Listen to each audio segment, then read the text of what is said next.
ኦኬ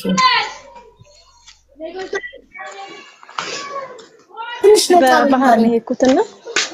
ትንሽ ድምጽሽን ከፍ አድርጊልን ሰልዋዬ አልሰማም አሁን ይሰማልማ እንደሱ ከፍ አድርገሽ አይሰማም እንዳልሽበት ድምጽ እሺ በባህር ነው የሄድኩትና ሳውዲ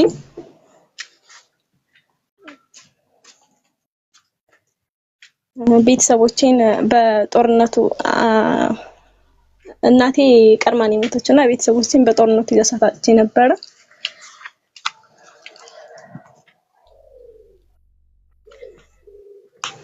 እና ሳውዲ በባህር ነው የሄድኩት እዛ ተማሪ ነበርኩኝ የነርሲንግ ተማሪ ነበርኩኝ አራተኛ ዓመት ተማሪ ነበርኩኝ አቋርጬ ነው የሄድኩት ወደ ሳውዲ በጦርነቱ ሰዓት ትምህርት ምንም የለም ነበርና ብዙ ነገሮች መንገዳቸውን ሲስቱ ወደ ሳውዲ በቃ ግዴታ ሲሆን ወደ ሳውዲ ሄድኩኝ አልহামዱሊላህ እዛ ያው የባህርን መንገድ ያው የሚያውቀዋል ከባድ ነው ግን አልহামዱሊላህ ብቻ ካላህ ጋር ደግሞ ብዙ የማይታለፉ ነገሮች አልፎ ሳውዲ እዛ ገባሁ አልহামዱሊላህ ሴትዬም ደግሞ ጥሩ ነበረች እንደድል ሆኖ ደግሞ እዛ በመስራት ላይ ባለሁበት ሰዓት እዛ ብሄድኩኝ በ3 አመቴ እዚህ አክስት አለችኝና እሷ ጋር ነው ሳውዲ ሳልሄድም በፊት እዛት ብዙ ጊዜን ማሳልፈው ነበርና ቤተሰቦቼ ትንሽ የገጠር አካባቢ ነው አልነበሩ እና ሳውዲ ብሄድኩ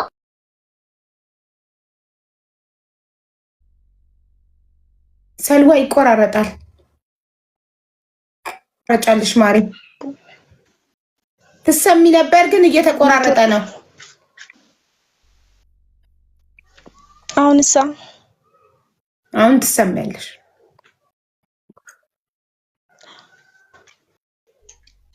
እና አክስቴ ከ3 አመት ከሰራው በኋላ እዛ ኬሚሲ ላይ ቤት ገዛችልኝ ያው በሰዓቱ ሁሉም ነገር ርካሽ ነው እዛና ቤት ገዛሁኝ ከዛ በሄድኩ በ3 አመቴ እዛ ኬሚሲ ላይ ሆነ አንድ ልጅ ነበርና ማለት እንደዚህ እንደ ጉርብትና ነገር ምን ተዋወቀው ታሪክ የለም እና እዛ እንዳጋጣሚ ሆኖ ደግሞ ተገናኘን ከዛ በቃ የሆነ ግንኙነት እያደረገ የሚሄደው የለም ከሰላም ተጀምሮ ወደ ሌላ ነገር የሚሄድ ስኬል የለም እንደዛ እያደግን ሄደ ግንኙነታችን አልহামዱሊላህ በሰዓቱ ሆነ ጥሩ ልጅም ነው በቃ እንደዛ ነገር በቃ ብቻ እዛ አክስቴንም ሳማክራት ምናምን ጥሩ ነው ምናምን በቃ ይሆናል ቤተሰብም በቃ ስለሌለኝ አንድ እሷ ናት ያለችኝ ነገር በቃ በደንብ ነው የምሰማውና እሺ ብዬ እዛ እሱ ጋር